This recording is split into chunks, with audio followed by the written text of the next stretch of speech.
Now, once you see this portfolio here, this is the second most important thing you guys need to see. My checking account.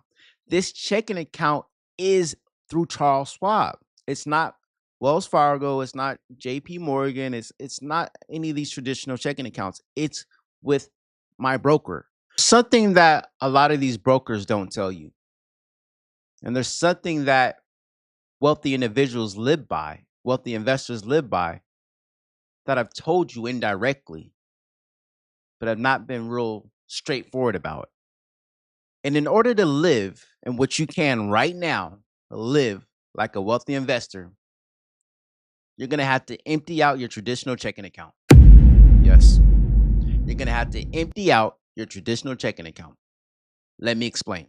You see, you guys, what a lot of brokers don't tell you is they have their own checking and banking department. For instance, you have Charles Schwab, you have Fidelity. They're such a well-known established broker that they have their own banking department. They're dealing with millions and billions of dollars when it comes to handling finances with millions of investors. So with that being said, you guys, if you ever heard of the famous quote, live cash poor, but asset rich, it's a very real thing. So this is what you need to do. If you want to live, if you want to practice healthy investor habits, the thing is this: when you have a taxable brokerage account, you can set up your checking account and link it to your portfolio. Yes, link it to your portfolio, but make sure it has a substantial amount of capital in it. Okay? Because you're going to need margin set up in order to do this. Prime example, you guys.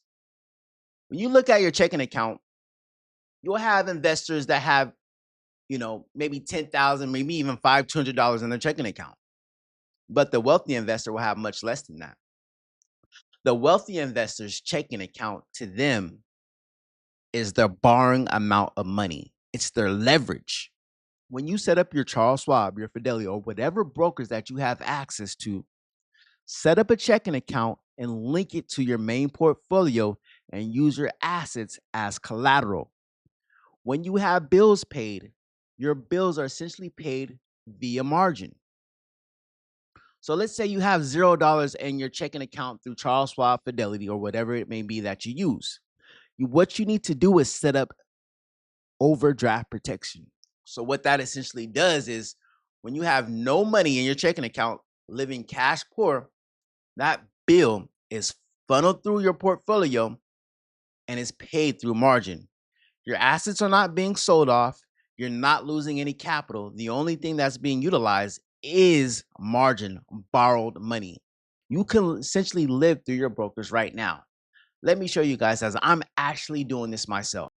Okay, as you guys can see the portfolio here, my main portfolio, showing I'm up $255,000 on the year, but I'm $7,000 in debt, you guys. Now, once you see this portfolio here, this is the second most important thing you guys need to see. My checking account.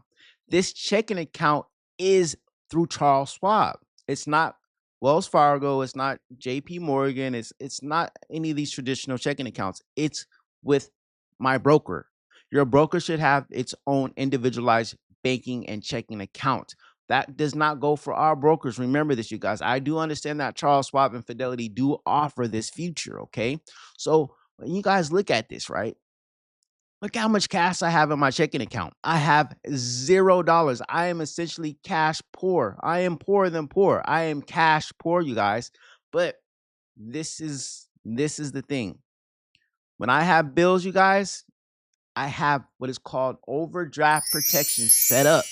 So when my bills hit my checking account, they get swindled over to my main broker account. Once it hits my main broker's account, it's going to hit my margin debt. And this is why you guys see my margin debt kind of fluctuate time after time. It's because bills are being paid. But remember, you guys, as long as I have a positive net spread between what I earn in my 9 to 5 job versus what I owe in bills, I will be okay. Why? Because I'm responsible and I utilize margin on a very conservative rate relative to my asset base and how much assets I own. Okay. So, prime example, you guys, remember When we're running a business, you're not just looking at the revenue, you're looking at the net profit margin, basically the results after what this business is actually making outside of any operational costs.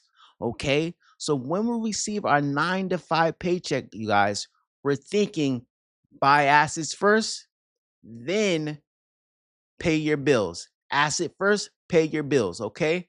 Now, when we set up this economical shift way of living, this economical shift way of thinking, you guys, what we want to do is this. Now that we're in margin debt, we pay margin down and we think, okay, maybe we can buy more assets. But the most important thing is this, you guys, when we're paying down our margin, we're recycling, going back into debt at a conservative rate.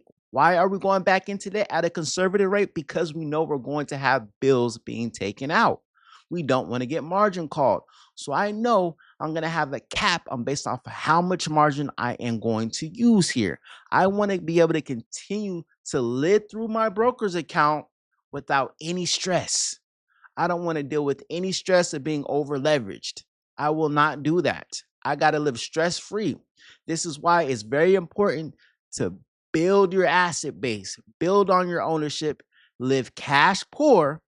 And then, as long as you have a net positive spread between what you owe and your job, this margin amount does not matter as much at all. As long as we're consistent, we're paying it down and building on our ownership of assets, you are in the green light to continue building your wealth over time. This is the economical mindset that a lot of wealthy investors live. This is how they live, you guys. It's not through naked cash, it's through ownership and leverage and collateral. Okay, you guys, remember, as a disclaimer, please make sure you do your own research. Make sure you do your own due diligence with researching margin, researching particular assets that you may decide you want to invest in. Okay. Remember, you guys, this is for educational and entertainment purposes only. I do hope and wish that you become successful investors. I hope that we all become successful investors so that we can continue to build, especially in hard times where things are so expensive here in this economy. But if you guys found any value in this video, feel free to like and subscribe, and I will see you in the next one.